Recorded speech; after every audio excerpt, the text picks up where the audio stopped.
এবাৰ কৰ্মচাৰী সংগঠনৰ কেইবাটাও দাবী সন্দৰ্ভত চৰকাৰলৈ পত্ৰ প্ৰেৰণ কৰা হৈছে। কৰ্মচাৰীসকলৰ দীৰ্ঘদিনীয়া কেইবাটাও দাবীক লৈ এবাৰ সৰব হৈ পৰিছে কৰ্মচাৰী সংগঠন। কি দাবী উত্থাপন হৈছে সবিশেষ আপোনালোকক জনাব বিচাৰিছোঁ। ভিডিঅ'টো প্ৰথমৰ পৰা শেষলৈকে চাই থাকিব। জনাব বিচাৰিছোঁ প্ৰথমটো খবৰ যে সুদীৰ্ঘ 1.5 বছৰ সময় অপেক্ষাৰ পাছতো কেবিনেট সিদ্ধান্ত কাৰ্যকৰী নকৰি ৰাজ্যৰ প্ৰাথমিক শিক্ষানুষ্ঠান তথা শিক্ষকৰ সৈতে কৰা প্ৰতাৰণাত ক্ষুব্ধ হৈ পৰিছে প্ৰাথমিক শিক্ষকসকল। প্ৰাথমিক বিদ্যালয়ত পদ সৃষ্টিৰ ক্ষেত্ৰত ৰাজ্য চৰকাৰখনে দেখুওৱা চৰম গুৰুত্বহীনতাক লৈ অসম ৰাজ্যিক প্ৰাথমিক শিক্ষক সন্মিলনীয়ে শিক্ষামন্ত্ৰীলৈ স্মাৰক পত্ৰ প্ৰদান কৰাৰ লগতে বিষয়টোত মুখ্যমন্ত্ৰীৰ হস্তক্ষেপ বিচাৰিও পত্ৰ প্ৰদান কৰিছে। আৰু সেয়াই নহয়, শিক্ষামন্ত্ৰীয়ে দিয়া ৰাজহুৱা প্ৰতিশ্ৰুতি ৰক্ষাৰ বাবে শিক্ষক সন্মিলনীয়ে 15 দিনৰ সময়সীমাও নিৰ্ধাৰণ কৰি দিছে। উল্লেখ্য যে 2023 চনৰ মে' মাহৰ পৰা চলোৱা ধাৰাবাহিক প্ৰতিবাদৰ ফলত প্ৰাথমিক বিদ্যালয়ত প্ৰধান শিক্ষকৰ পদ সৃষ্টি ন্যায্যতাক মানি লৈ ৰাজ্য চৰকাৰে গ্ৰহণ কৰিছিল কেবিনেট সিদ্ধান্ত। আৰু এই সিদ্ধান্তৰ লগত আৰোপ কৰা চৰ্তক ৰাজ্যৰ শিক্ষক সমাজে গ্ৰহণ কৰা নাই যদিও কেবিনেট সিদ্ধান্ত কাৰ্যকৰী হোৱাৰ আশা পুহি ৰাখিছিল। আৰু 1.5 বছৰ সময় অতিক্ৰমৰ পাছতো কেবিনেটৰ সিদ্ধান্ত কাৰ্যকৰী নহ'ল। আৰু এই সন্দৰ্ভত ৰাজ্যিক প্ৰাথমিক শিক্ষক সন্মিলনীৰ ভাৰপ্ৰাপ্ত সভাপতি নীলাক্ষী গগৈ আৰু প্ৰধান সম্পাদক ৰাতুল চন্দ্ৰ গোস্বামীয়ে সংবাদ মাধ্যমৰ আগত প্ৰকাশ কৰা অনুসৰি বিগত বৰ্ষৰ 25 জুলাইত সন্মিলনীৰ হাইলাকান্দিৰ অধিৱেশনত অংশ লৈ কেবিনেট সিদ্ধান্ত আগষ্ট মাহৰ ভিতৰত কাৰ্যকৰী কৰা আৰু বাকী থকা বিদ্যালয়ৰ প্ৰধান শিক্ষকৰ পদ আৰু অন্যান্য দাবীসমূহ শীঘ্ৰে আলোচনাত মিলিত হ'ব বুলি ৰাজহুৱা সভাত ঘোষণা কৰিছিল। আৰু উক্ত ঘোষণা 6 মাহ পাৰ হোৱাৰ পাছতো শিক্ষামন্ত্ৰীয়ে গ্ৰহণ নকৰিলে কোনো পদক্ষেপ। ৰাজ্য চৰকাৰ এনে হুহুকা পিছলা নীতিত প্ৰাথমিক শিক্ষকে পুনৰ প্ৰতাৰণা হোৱাৰ সম্ভাৱনাক লৈ সংশয় ব্যক্ত কৰাৰ লগতে এই ক্ষেত্ৰত মুখ্যমন্ত্ৰীৰো হস্তক্ষেপ বিচাৰিছে। ইপিনে আন কেইবাটাও দাবী উত্থাপন হৈছে। শিক্ষক সন্মিলনীয়ে ইয়াকো উল্লেখ কৰে যে 2024 শিক্ষাবৰ্ষৰ ছাত্ৰ ছাত্ৰীয়ে মূল্যায়ন আৰু অভ্যাসন বহি নোপোৱাকৈ পাৰ হোৱাৰ পিছত ধনৰ অভাৱত আগন্তুক শিক্ষাবৰ্ষতো এই মূল্যায়ন বহি প্ৰদান কৰিব নোৱাৰাটো অতি পৰিতাপৰ বিষয়। তদুপৰি প্ৰাথমিক বৃত্তি পৰীক্ষা অনুষ্ঠিত কৰা, স্নাতক শিক্ষকৰ 8,700 টকাৰ গ্ৰেড পে' ঘূৰাই দিয়া, পাঠ্যক্ৰম বহিৰ্ভূত কামৰ হেঁচা কমোৱা, বিশেষ নিযুক্তি প্ৰক্ৰিয়াৰে নিযুক্ত শিক্ষকৰ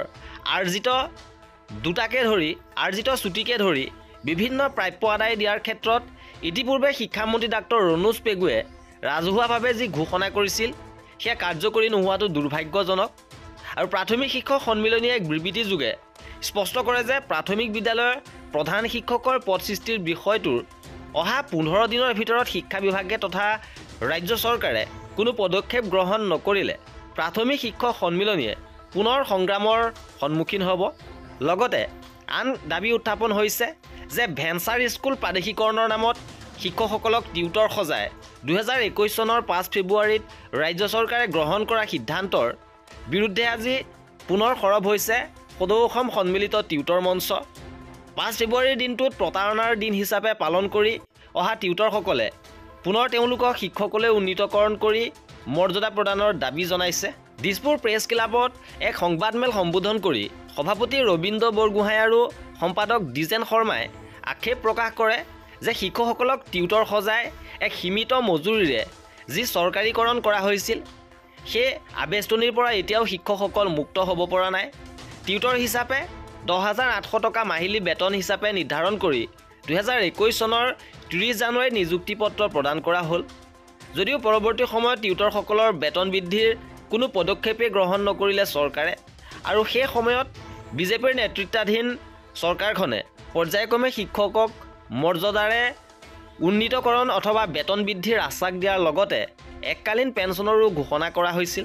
অথচ যোৱা 4 বছৰে এই চৰকাৰখনে টিউটৰসকলৰ আবেদন নিবেদন অনুনয় বিনয়ৰ প্ৰতি কোনো ভূক্ষেপ নাই। বৰঞ্চ 90ৰ দশকতে বিদ্যালয়সমূহত নিযুক্তি পোৱা শিক্ষকসকলকো প্ৰাদেশিকৰণৰ প্ৰক্ৰিয়াত DED BEDৰ লগতে টেট অৰ্হতা বাধ্যতামূলকভাৱে আৰোপ কৰা হ'ল। আৰু ইতিমধ্যে কেইবাশ টিউটৰে অৱসৰ গ্ৰহণ কৰিছে। বহুতৰ মৃত্যু হৈছে যদিও পেঞ্চনৰ নামত এটা ফুটা কৰিও পোৱা নাই। আৰু চৰকাৰৰ এনে প্ৰবঞ্চনাৰ প্ৰতিবাদত বিগত বৰ্ষৰ ২৬ ডিচেম্বৰত দিছপুৰ চলোৱা আন্দোলনৰ কাৰ্যসূচী গ্ৰহণ কৰা হৈছিল। যদিও শিক্ষামন্ত্ৰীৰ আহ্বান মৰ্মে টিউটৰসকলে আলোচনাত মিলিত হৈছিল, কিন্তু এনে আলোচনাও পৰৱৰ্তী সময়ত অসাৰ প্ৰতিপন্ন হয়। সেয়েহে অসম সন্মিলিত টিউটৰ মঞ্চই ৰাজ্য চৰকাৰলৈ ১৫ ফেব্ৰুৱাৰীলৈ অপেক্ষা গ্ৰহণৰ সিদ্ধান্ত লৈছে। এই সময়ছোৱাৰ ভিতৰত টিউটৰসকলক শিক্ষকলৈ উন্নীত কৰি মৰ্যাদা প্ৰদান কৰক আৰু সমকৰ্মৰ বাবে সমবেতন প্ৰদান কৰক।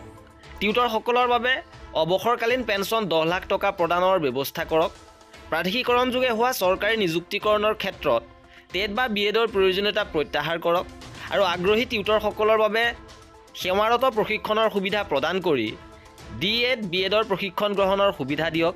আৰু এই দাবীত ৰাজ্য চৰকাৰ তথা শিক্ষা বিভাগক সময়সীমা বান্ধি দিয়ে টিউটৰ সন্মিলিত মঞ্চই।